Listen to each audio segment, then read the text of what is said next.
Welcome to the Golden Nuggets of Real Estate Investing, a podcast dedicated to helping you achieve financial freedom through real estate. We'll be discussing the most important lessons, or better known as the Golden Nuggets of Real Estate Investing, entrepreneurship, and personal finance with new and experienced investors to help you get into real estate investing or scale up your portfolio. So make sure to tune in. What's going on, everyone? It's Ross Nadai, host of the Golden Nuggets podcast. Welcome to episode 3. Today, I'll be joined by my special guest, Mike Ferreira, who is a real estate investor out of Cambridge, Ontario, investing in Cambridge and Hamilton region. Mike has been investing for 6 years now and is currently sitting on 6 properties, along with a flip currently underway. He shares the golden nuggets of duplex conversions in the Hamilton market, the criteria that he uses to buy these properties, and he discusses why he chose Hamilton as his market. We also discuss the importance of having a power team, joint ventureship, and how to build a network. With that being said, if you haven't already, please make sure you rate and review this podcast on Apple Podcast. If you're watching on YouTube, leave me a comment, like, and subscribe, and hit that notification bell so that you can stay up to date on the most recent episodes. Please share this podcast across all social media to help as many people as possible. Your sharing means everything. Thank you so much. Please enjoy episode 3 with Mike Ferreira. Welcome to the Golden Nuggets of Real Estate Investing. This is episode 3, and today I'm joined by my special guest, Mike Ferreira.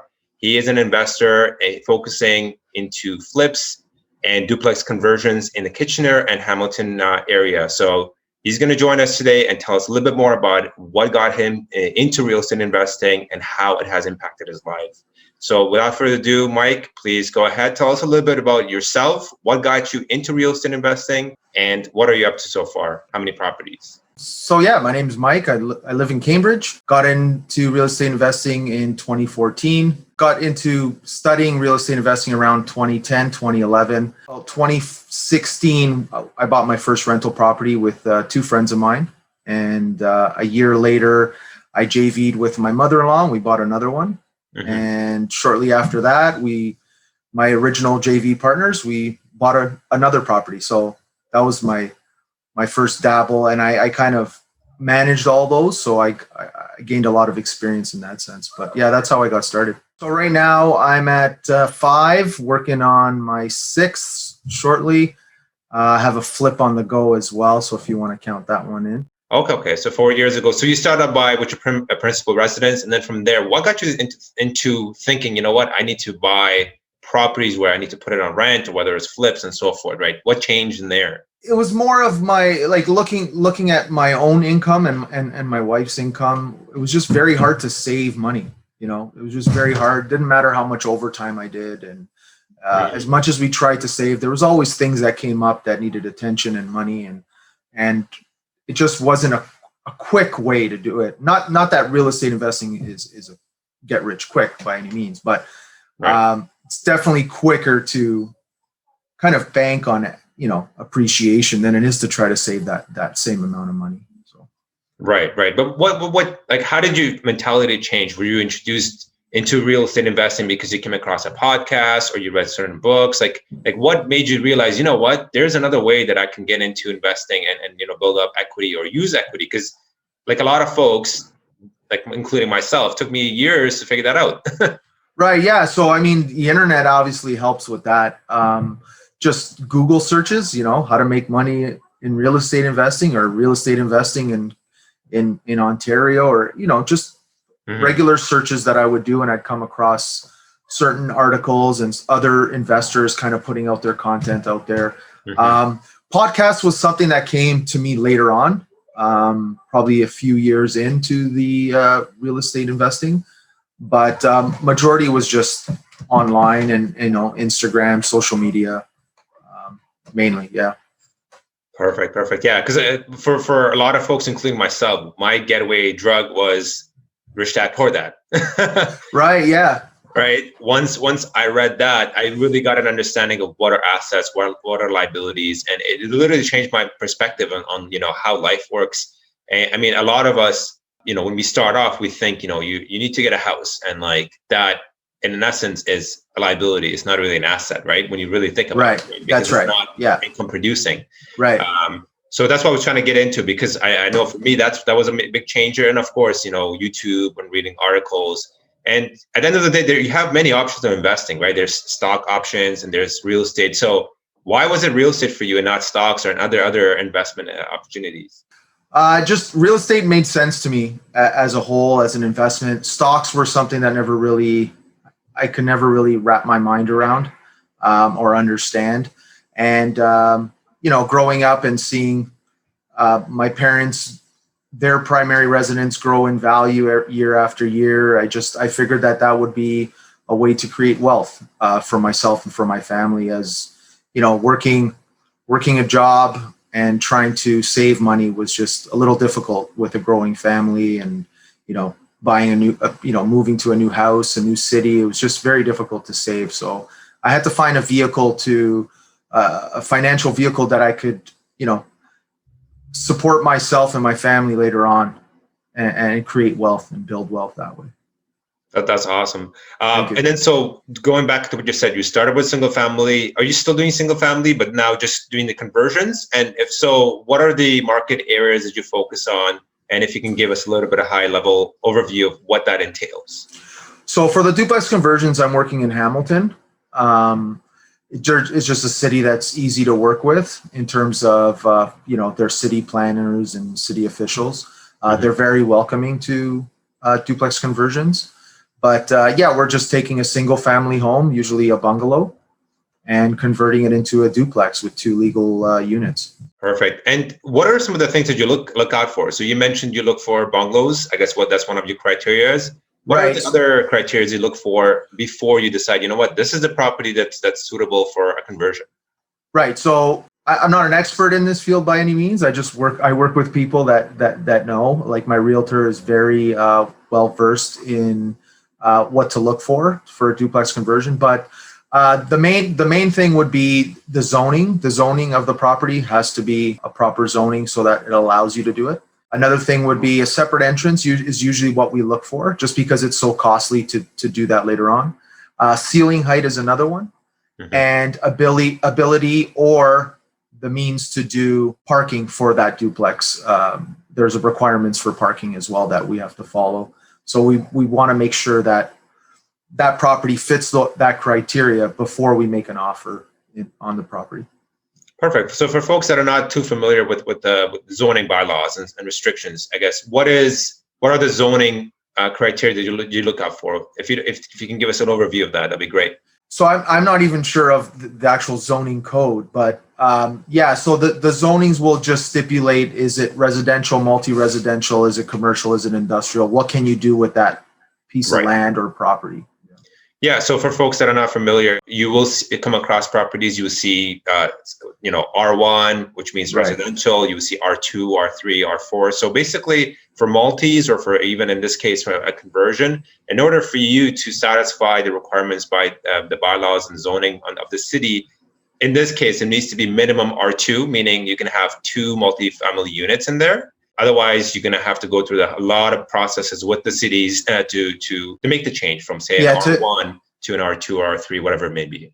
Yeah, to do the rezoning could be very costly and very timely. Yeah. Exactly. So the best thing to do is look out for the ones that already have that in place, and then you move in, so you save a lot of headaches and processes on the way there. Exactly. And then, Mike, so you mentioned a very important thing. So a lot of these conversions are basically basement conversions that you're converting to another unit. So what is the minimum ceiling height that you look out for? So Hamilton, I think it's 6'1" or 6'2" finished. Okay.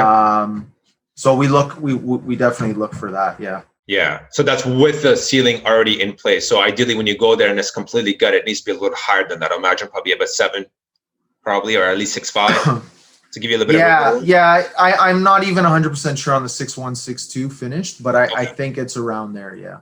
Okay. So, all right, no problem. So parking was another one you mentioned. And so have you ever done conversions where you have, say, essentially a duplex and you convert to a triplex yet, or is it mainly just bungalows? No, just bungalows. So single family to duplex. Yeah. Okay, perfect. And we'll definitely wanted to speak to you about one of the projects that you've done. So you mentioned you have currently a couple on the way right now that you're doing the conversions for? So I just finished one in August, and we're closing on one at the end of January. Perfect.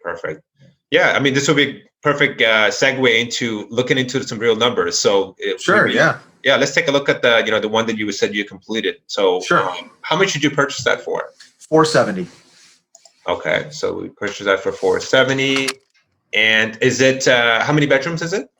So it was a 2-bedroom upstairs, and we did another 2-bedroom in the basement.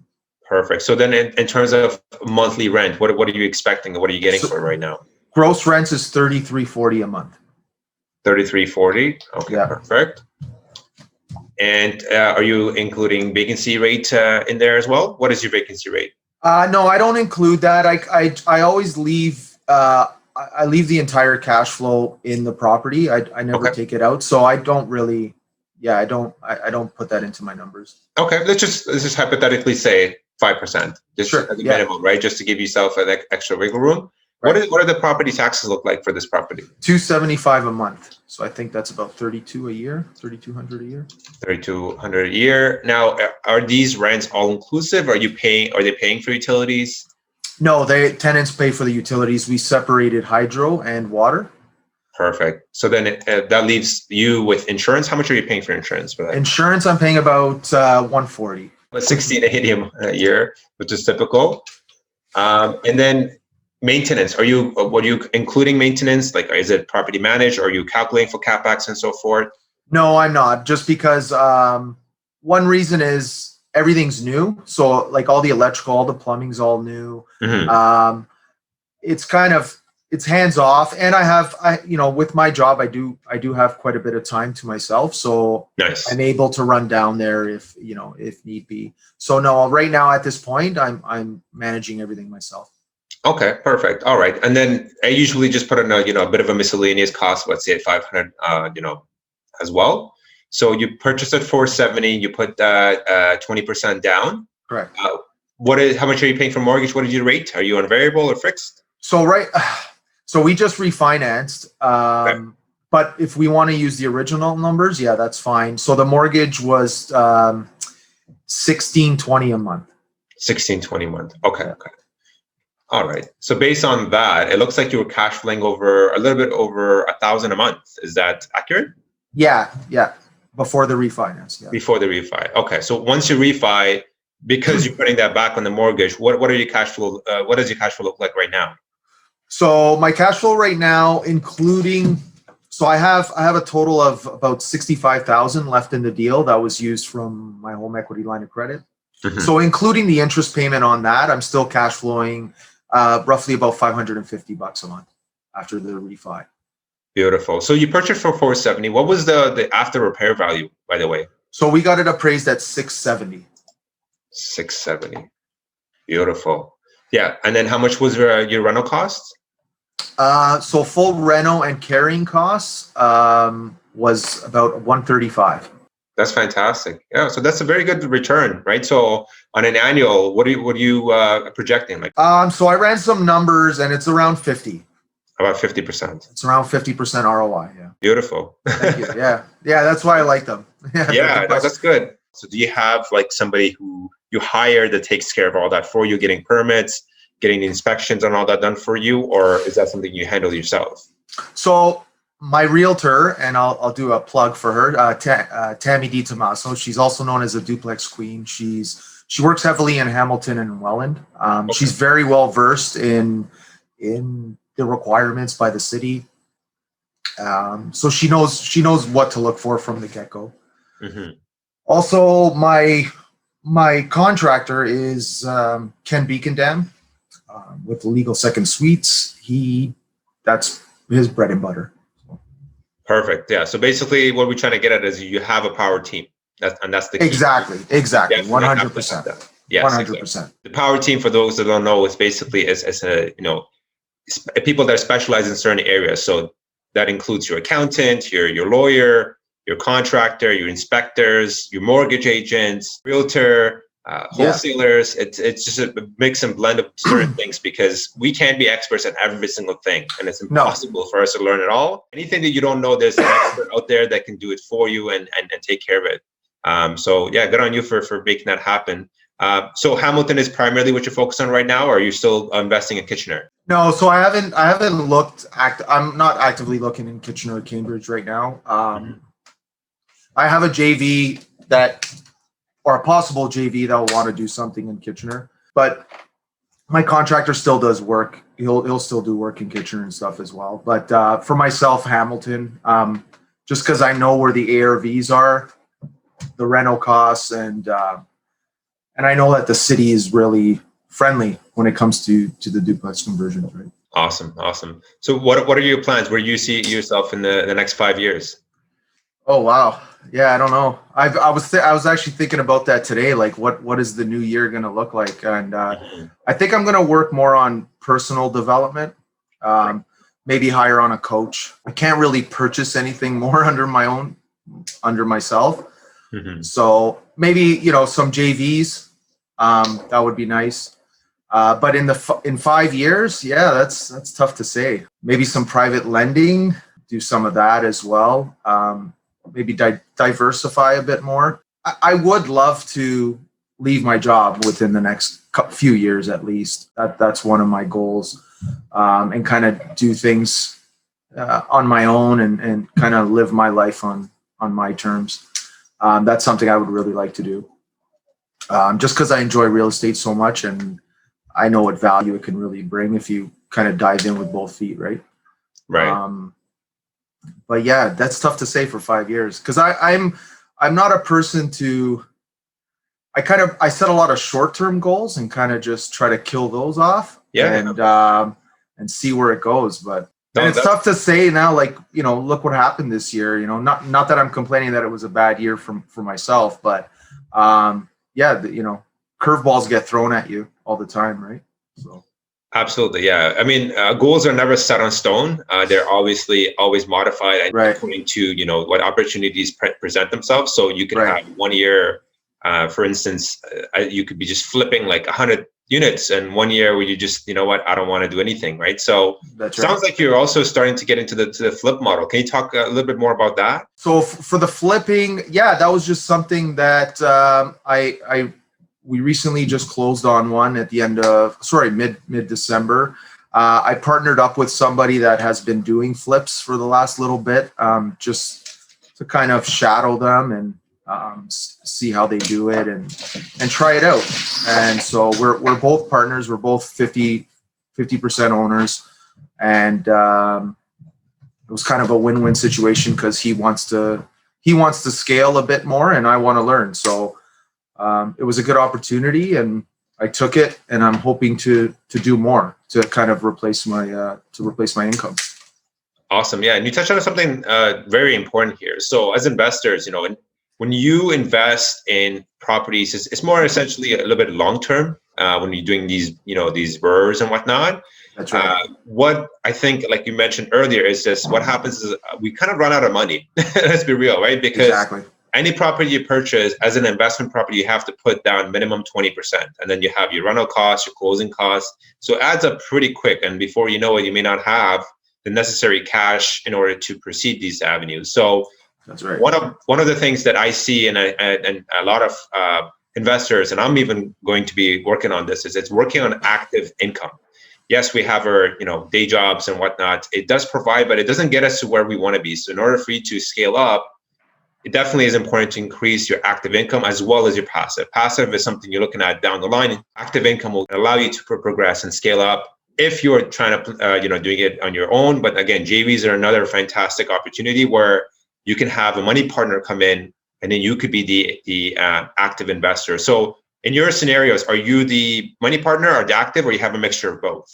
So my first three investments were with joint venture partners, but we were all equal money partners. It was, everything was kind of down the middle. But going forward, it will be just, me being the active partner and finding the the capital partner, so to speak. Perfect. What are you looking for in market area? Are you looking to expand in other regions as well, or are you happy so far with Hamilton? Because I know Hamilton prices have gone up quite a bit over the years. They have, but with Hamilton, the ARVs are still there, and I also look at comparables, sold duplex comparables in certain cities. So like, Cambridge, I'll take Cambridge for an example. Cambridge, you're allowed to duplex now, but there isn't enough comparables of sold duplexes to kind of know where your ARV is sitting at. So, and Hamilton, there's always duplexes being sold, and they keep going up in price. So I think it's still good as long as those ARVs stay up. Mm-hmm. And even though you're paying a little bit more on the purchase end, but if the ARVs are staying high, it still makes sense as the BRRRR model. Absolutely. Have you purchased anything off market, or a majority of your stuff been on the market? Everything's been on market. Yeah, everything's been on market. Oh, okay. So yeah, as you can see, there is definitely some deals out there. You just have to look hard and find them, right? And you have to have the right connections, especially with realtors and the right team. It definitely helps, and having a realtor that reacts and knows what to look for, and developing relationships, and having people come to you and say, "Hey, I saw this come up, check this out," or "I went to go see this, and it might be something you like," or definitely relationships help 100%. Yeah, absolutely. Your network is your net worth, right? And that's exactly what it is. Yeah, that's right. So. Yeah, it does. For anybody that's up and coming in real estate investing, it takes time. I always thought that I had to get that real quick, but relationships take time to build, right? And people need to trust you, and you need to trust them. So yeah. So speaking of which, how will you be able to manage and build your network? Were you heavily involved in going to meetups, or how did you build your team and growing your network? Yeah, meetups were the big thing for me. I was trying to go to as many as possible. Like, I think I got the Meetup app and just searched, for anywhere from Brampton, Mississauga, Kitchener, Cambridge, wherever there was something going on, I was, trying to get in there. But yeah, that helped a lot. Networking was always a tough thing for me I guess you can call me introverted, but yeah, it was tough, but it was a hurdle I had to get over, right? And it made such a difference. And now it's like, now with the pandemic, I can't wait for those things to start up again, right? Absolutely. When you get into a room full of people that are like-minded and concentrating on the same things you are, it makes a world of a difference for sure. Yeah, I mean, one of the things that a lot of folks do struggle with is just putting yourself out there, right? Where, especially when you're new, you feel like you don't have much to contribute. So you think to yourself, what can I give them in return for them to give me the advice? Right. From my experience, I mean, that was just one of the hurdles that I struggled with starting out. But then sooner or later, you realize that, the investment community is actually so welcoming. Welcoming. Like, I find that individuals are willing to help, willing to answer your questions. Sure, some of them have, some courses and so forth that you can take, but then no one's pressuring you to sign up for those. It's totally up to you. There's so much free information. But take in mind that when you get to a certain level and you want to kind of accelerate things, sometimes, going with a coach or paying somebody for, even if it's just one session, it could be very eye-opening, and it seems expensive at first, but people need to understand that expertise is worth every penny. Sure. Absolutely. You have to invest in yourself, right? Absolutely. That's the thing. Yeah, you have to constantly grow, invest in yourself. So whether it means taking some seminars or hiring a personal coach, whatever it may be, if your goal is to scale up, you need that extra help, you shouldn't be afraid to invest in yourself.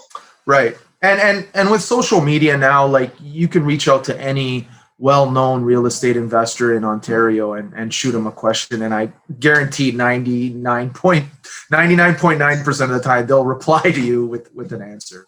There's no doubt about that. That's a great way. Also the meetups kind of gives you like this boost in motivation every time you go, and you see, you talk to people that quote unquote, just maybe doing less than what you're doing. And then you talk to people who are doing more. And it's a way to give back too, right? Because you're getting so much value and so much free information that, when you go to these things, you feel inclined to pass it on. So when you have those newer investors coming through, you're able to pass on that knowledge and that information to them. It's rewarding. It's rewarding on both ends, right? Absolutely. Yeah.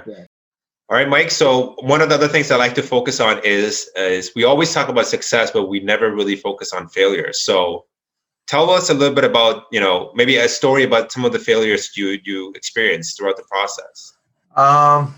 Yeah, tough to say. Nothing drastic, but I would have to say, like, not taking action sooner, and surrounding yourself with people that are doing what you want to do. And like, for example, a couple years ago, I was up, at a cottage in Kincardine and saw a small bungalow right across the lake, and it was like $420,000, and till this day, I kind of kick myself for not taking action on that. And I think if I had the right people around me, like the right mortgage broker or the right realtor, and or just somebody cheering me on saying, yeah, it's a good deal, do it, I probably would have taken action then. And looking back, it was, I wish I had that property today, because it is probably worth quite a bit of money now. And I would have enjoyed it as well with my family. So yeah, as far as failures go, it's not a huge failure, but it in hindsight, kind of kick yourself for it. Yeah. So absolutely. take action, surround yourself with people that want to help you and are doing what you want to do. Yeah. I think the hardest thing is taking action, right? Like you can sit there, you can read books, you can listen to podcasts, you can watch YouTube videos. I've seen this firsthand with folks and including myself. Like, you have this whole knowledge here, but then you don't know what to do with it. Right. So unless you take action, you fall on your face, then you know what, I need to get up. Right. That's what happens. That's what people need to do. So you need to take calculated risks. That'd be my recommendation. Don't just go into it blindly just because. No.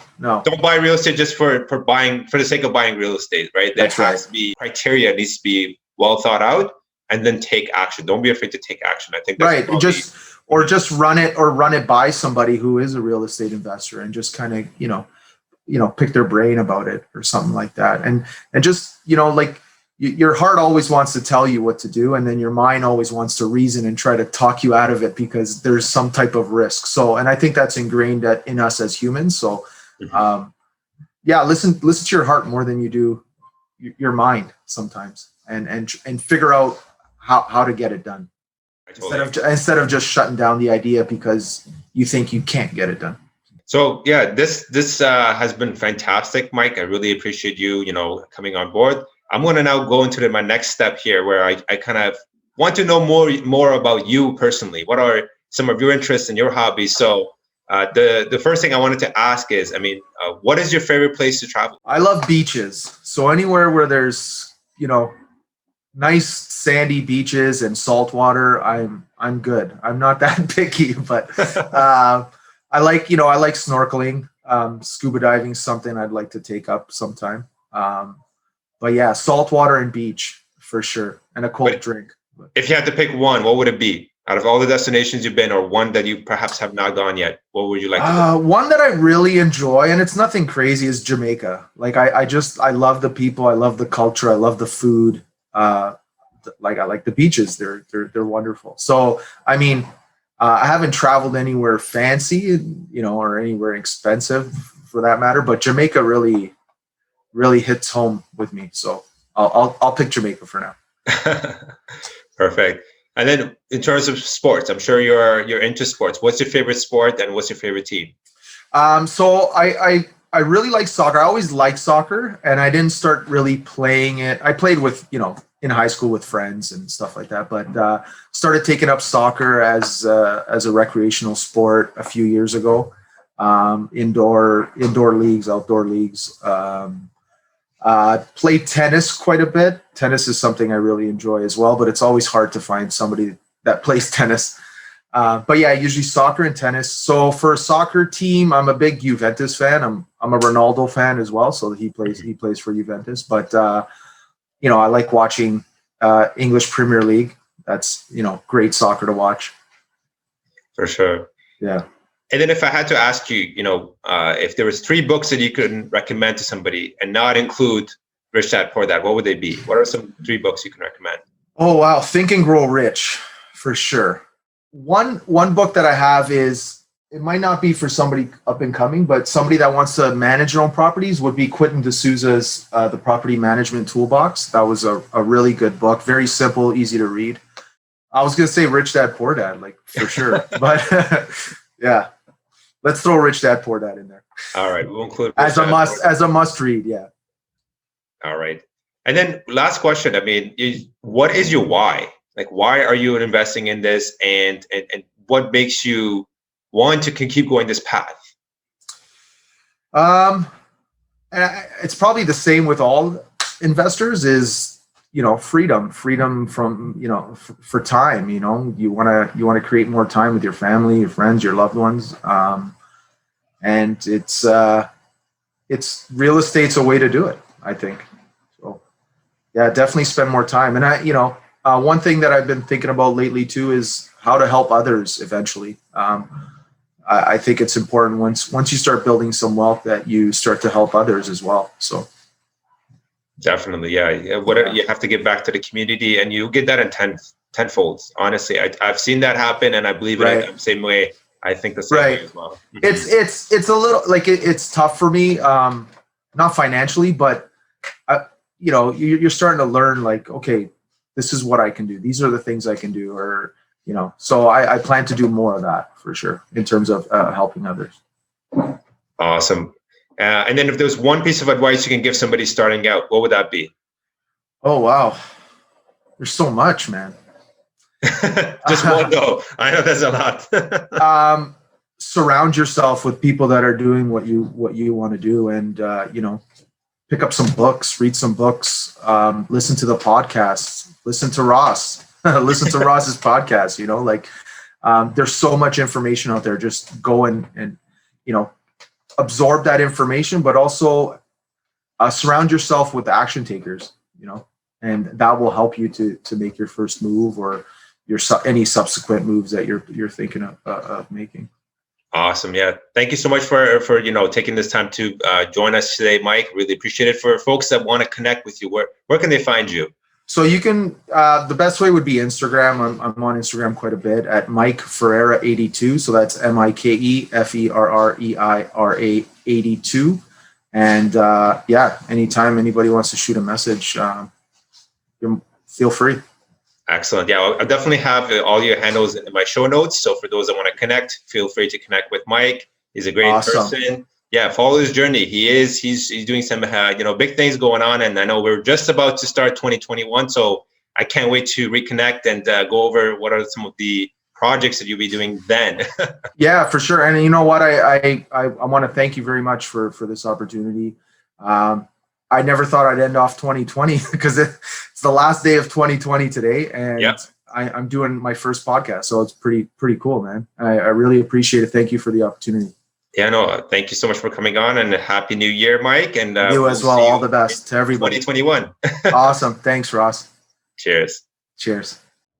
Thank you so much for tuning into today's episode. I hope you were able to get some great golden nuggets out of it. The kindest thing you could do is share this podcast across all social media to help as many people as possible. If you like this podcast or have any questions, feel free to reach out to me on Instagram or YouTube. I'll post the links in the show notes for those accounts so you can find me. I love bouncing ideas off people, and I love talking real estate, so definitely feel free to reach out. Thanks, and I'll see you in the next episode. Until next time, let's get it.